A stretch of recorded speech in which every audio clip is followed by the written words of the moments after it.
In this video, we will learn how to master English present tenses by understanding the difference between the simple present and the present continuous. The simple present is used for habits, routines, and facts, while the present continuous describes actions happening at the moment of speaking.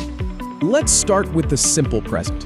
We use this tense for habits, routines, and facts. In affirmative sentences, we use the base verb or add s for third-person singular.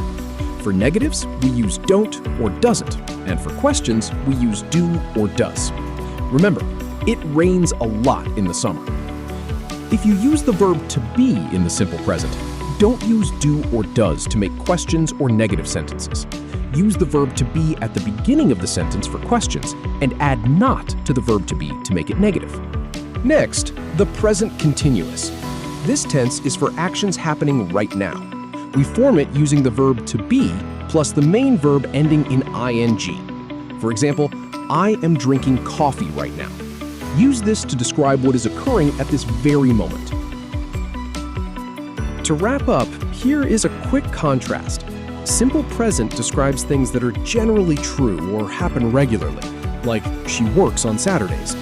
Present continuous describes temporary actions happening at the moment of speaking, such as she is working now. Grammar drops. English can be easier than you think. Follow the channel.